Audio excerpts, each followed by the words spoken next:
राजवीर को एक दिन एक पुरानी हवेली से एक पत्र मिला।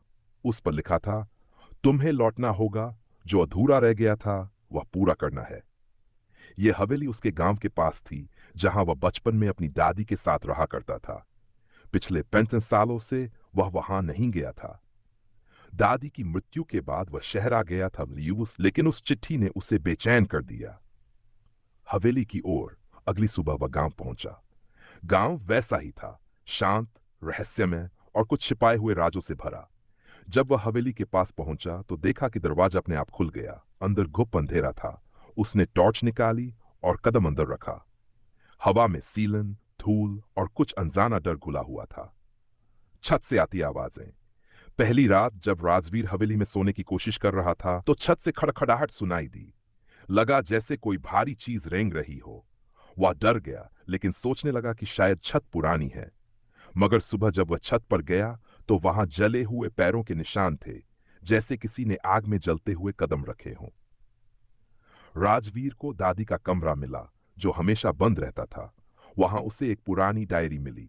उसमें लिखा था, इस हवेली में कुछ है जो मरा नहीं, सिर्फ छिप गया है। वह लौटेगा जब वंश का कोई सदस्य वापसी करेगा। और तब खेल शुरू होगा। अतीत की परछाइयां।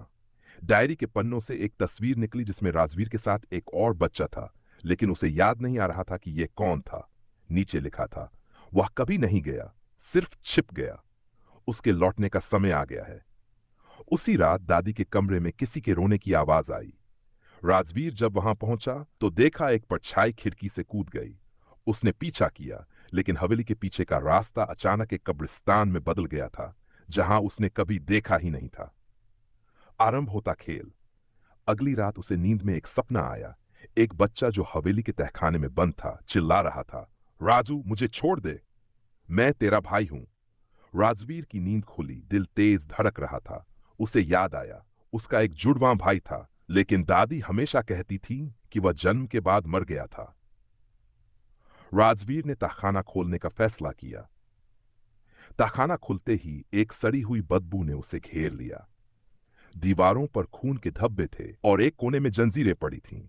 एक टूटी गुड़िया और पुरानी लकड़ी की थाली भी मिली। तभी उसे पीछे से किसी ने धक्का दिया और दरवाजा बंद हो गया। अंधेरे में उसे किसी के सांस लेने की आवाज आई। फिर एक धीमी फुसफुसाहट, तू लौट आया, अब तेरा नंबर है। अर्जुन का रहस्य।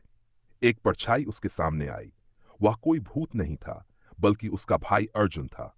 लेकिन अब वह इंसान नहीं रहा था। उसकी आंखें जल रही थी, चेहरे पर नाखूनों के निशान थे। अर्जुन बोला, दादी ने मुझे यहां बंद कर दिया क्योंकि मैं कुछ अलग था। मुझे चीजें दिखाई देती थी। मैंने दादी को सच बताया था, लेकिन उन्होंने मुझे पागल समझा। अब मैं तेरे साथ खेलूंगा राजू। राजवीर ने भाई को मनाने की कोशिश की, लेकिन अर्जुन की आत्मा बहुत गहरे अंधकार में समा चुकी थी।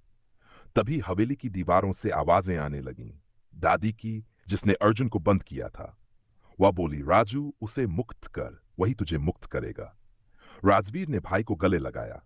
कुछ पल को सब शांत हो गया, लेकिन फिर अर्जुन ने कहा, तू अब इस खेल का हिस्सा है भाई। कोई भी इस हवेली से खाली हाथ नहीं जाता।